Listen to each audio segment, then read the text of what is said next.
Hello everyone, this is ETV Special Edition and I'm Sintayo Tamrat with this edition.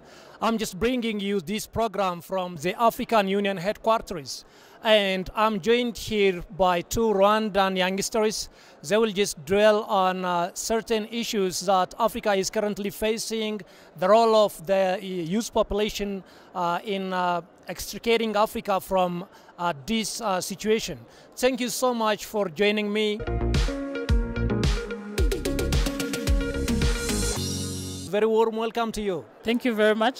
Thank you for having us. Okay, would you just please introduce yourself to my audience? Sure. My name is Alodi Iradu, chairperson of the National Youth Council in Rwanda. My name is Nyonguru Filibat. I'm from Rwanda, National Coordinator of National Youth Council in Nyarugenge District, Kigali City. I'm just joining you here at the African Union headquarters while you are attending the Pan-African Youth Summit.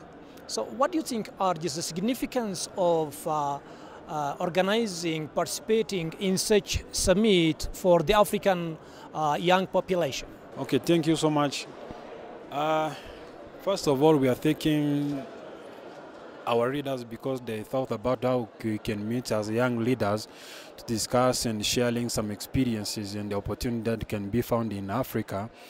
And also it is a good opportunity for us so that we can share and have a communication about what we can do so that we can improve our skills and other things that can help us to improve so that we will be a good leaders for the future. I think we've heard the number of times of the idea of the demographic dividend that Africa has, right? The fact that the population of Africa is young, and there is something that it means something. That idea means something. There is the fact that as Africans, we have had a number of, really, actually, throughout history, we've been told that we have resources, right? We've been told that there is a lot of potential, even with our young people, even with the resources that we have.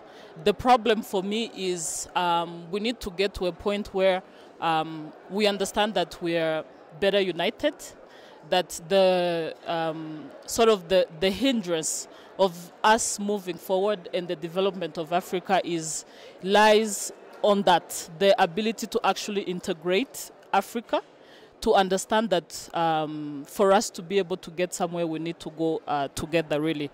So why am I saying things like resources? Why am I saying things like demographic dividend? I think that as individual countries, we have our strengths and we have our weaknesses. And there is a lot of programs that are specifically done for the youth in different countries. Now, the problem is you will find in Africa that we're either replicating things that we do not need to replicate, or we're just not using the people that we have already. So that's the issue. The fact that we're here, I think, is an opportunity for us to learn from each other and understand what has been done well maybe in another country that can also be replicated in my country, what has been maybe done wrong that needs to also be eradicated in my country. So it's like a learning experience for me, and I think it's very important to sort of understand as Africans that we're better together. We need to work together for us to actually achieve all even the agenda really 2063 that we're talking about. Yeah. You said that sharing experiences or success stories from other countries to countries in which these experiences are not witnessed is one good thing. So in this regard, just can you mention those pointers or those success stories from Ethiopia that shows to other African countries that the people of Africa, the governments of Africa, can do development projects by their own. For example, the Grand Ethiopian Renaissance Dam and the wheat export Ethiopia is to start right now, and also creating job opportunities for many, and the Green Legacy Initiative, even the Adwa victory, which ignited across the world the black movement, that the black people can win the white supremacists, the colonial powers. Well, from the idea that even the experience that I've had, this is my first time coming to Ethiopia, the experience that I've had is is one of Pan-Africanism. Even when I'm walking around the roads, I see Africa everywhere. I see that really there is a passion for, the integrated Africa. So I think that is a good success story to actually look at, even us in Rwanda, how can we make sure that, we understand that we are a whole. How can we make sure that we are working together with different countries to sort of, again, as I said, address the issues of youth. Actually, we have the same issues as the youth of Africa. We have the same issues. When you look at things like job creation, all of us are facing that issue because, again, we're a lot of us, so we can't be going into government jobs, all of us at once. It's not possible. So when it comes to that idea of Pan-Africanism, I think Ethiopia has something to share with us because I think they understand the importance of us, as I said, working together. The concept of a good mindset, the idea of like a concept of self-reliance, the idea that we can actually create things on the ground without waiting for someone else to come. I think it comes with that idea of like self-reliance. What does it mean to create things for my people done by my people? I think it's a very important. And from where we are now in history, I think all Africans understand that. We understand that we can't wait for someone to do things for us because they will not have the best interest for us. Of course, they also have their own interests to consider. So when you have that, first of all, as like a base, now you start thinking, okay, what does it mean for my country to be self-reliant? Is it the case of like I'm providing the basic needs to my people? And they're the ones even working for it. So, for example, we have this program in Rwanda. We're looking at environmental changes, climate change, right? It is affecting us, all of us. And even though we haven't actually played the big part in it, but we know that it's affecting us. So without us saying, okay, we need external parties to come in and actually fix this issue, we've been looking at how can we now create solutions on the ground. So we have this program called Eco Brigade. So it's a group of young people that organize, and then they create activities around agriculture and around eradicating erosions, stuff like that. So it's sort of you're understanding why you're doing it for us to actually get to a point where we're self-reliant when it comes to food production, and really like the impact of climate change also fighting it. But again, it's to me, it's also that mindset of we need to make sure that we're producing things for us and, for our own people, right? First of all, I want to talk about something legal to Ethiopia.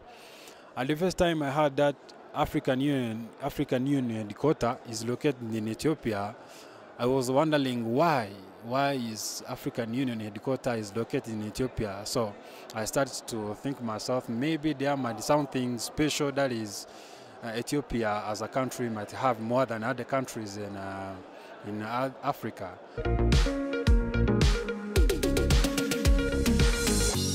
You know that Africa is just grappling with a lot of problems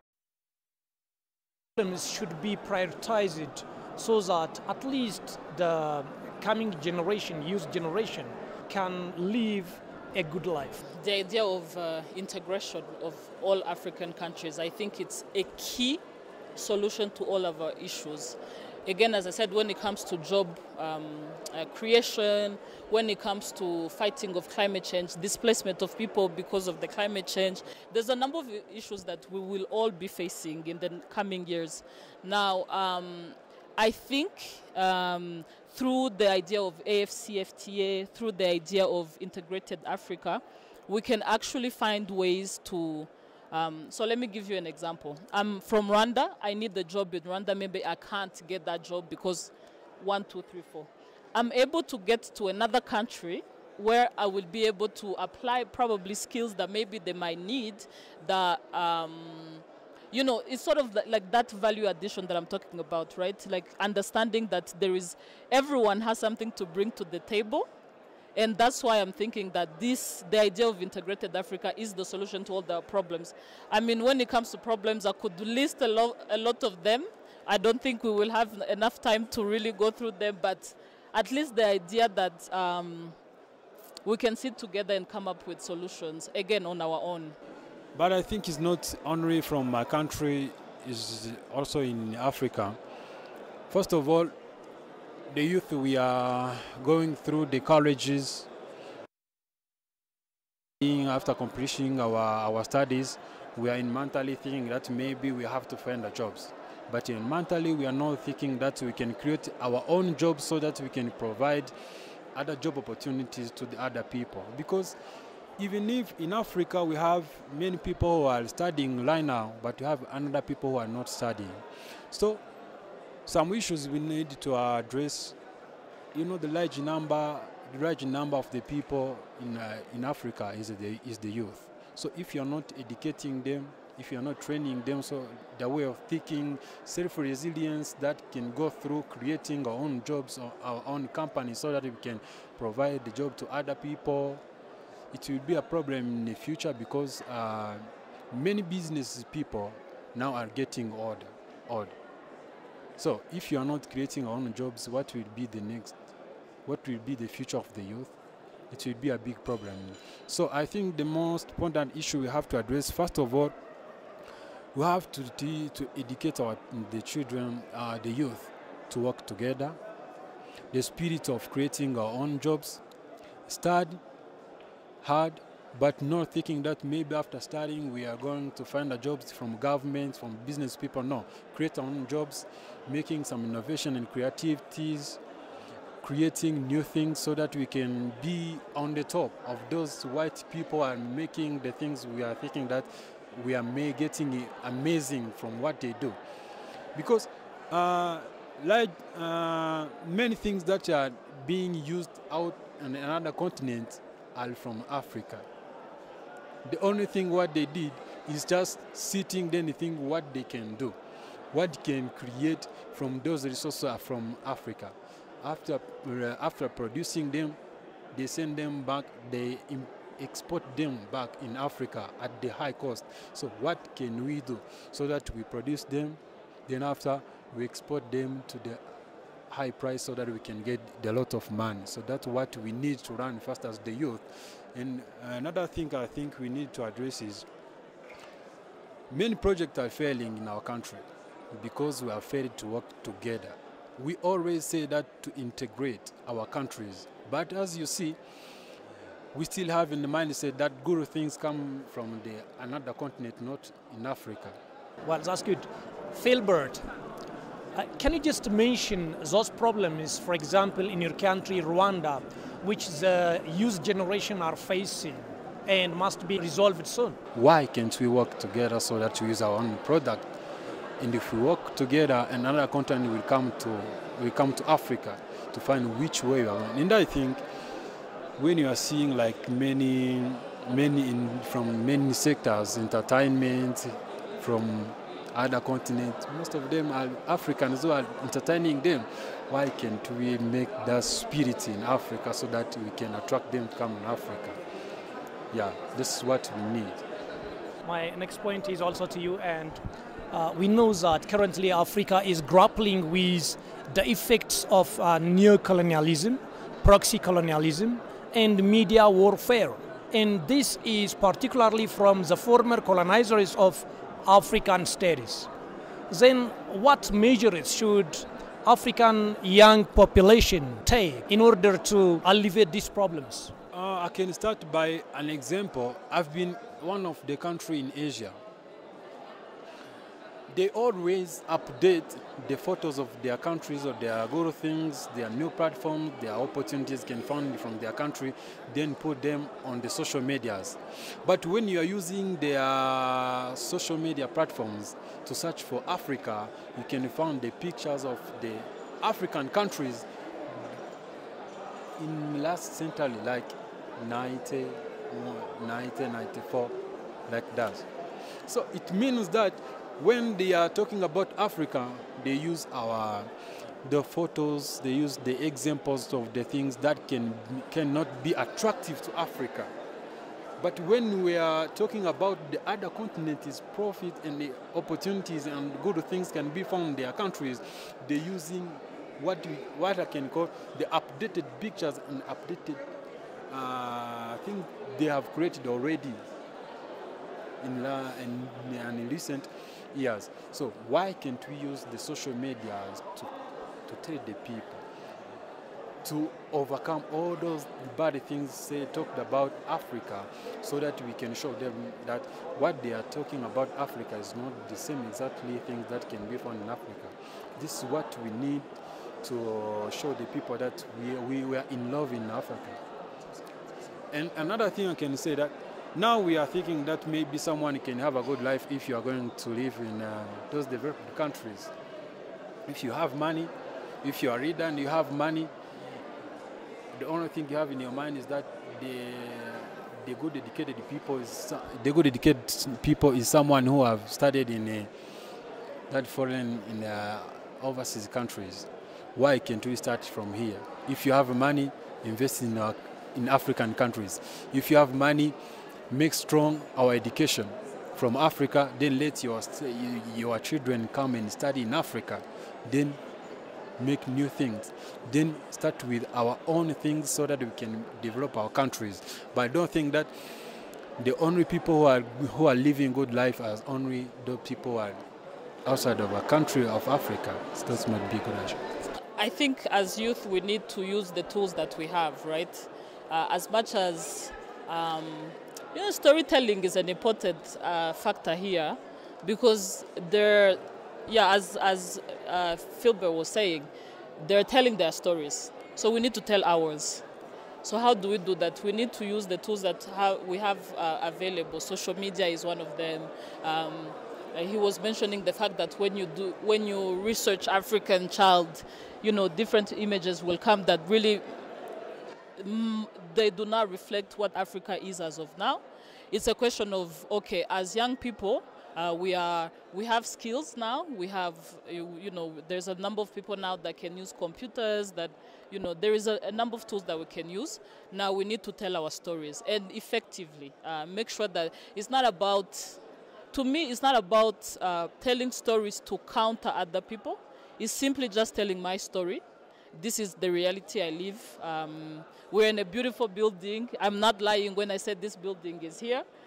So I think that's my mindset there, is we can use the tools that we have and tell our stories the right way.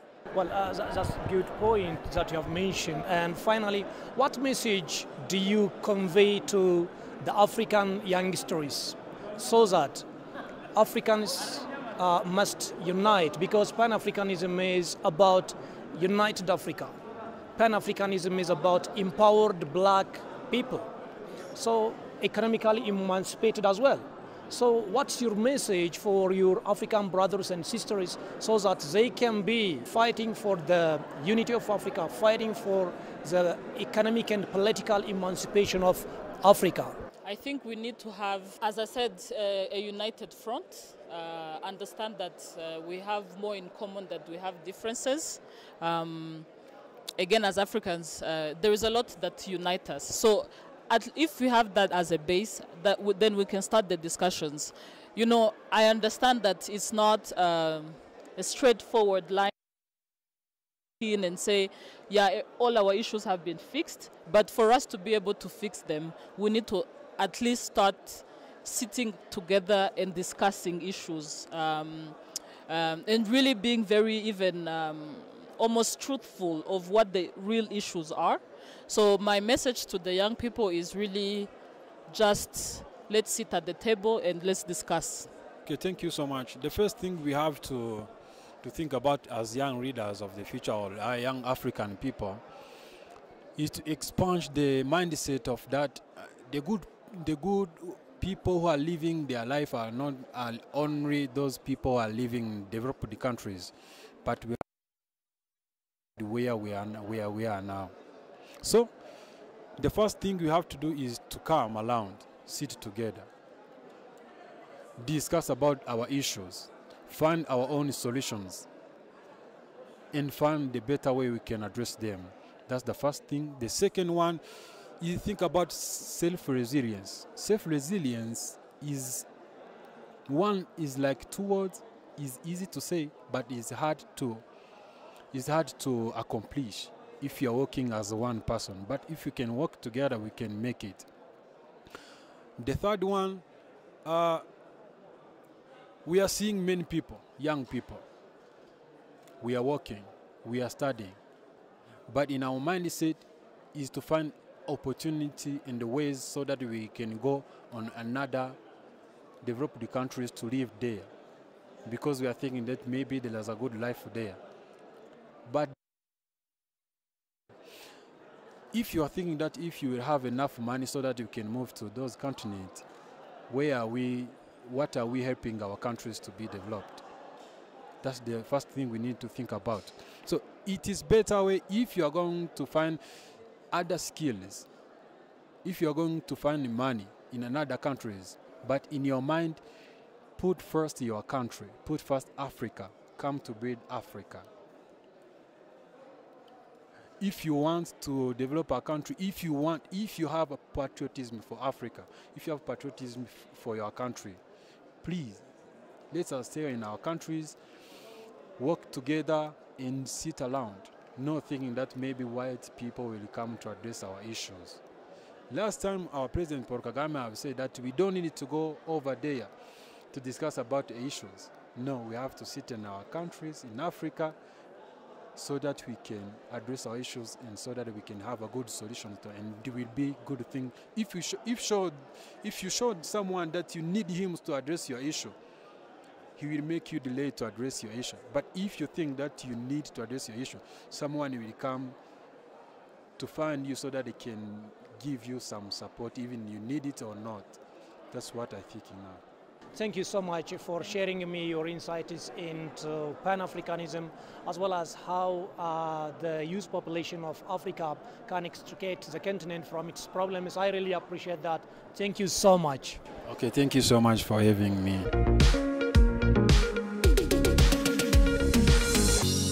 Dear viewers, this has been the conversation with two youngsters from Rwanda.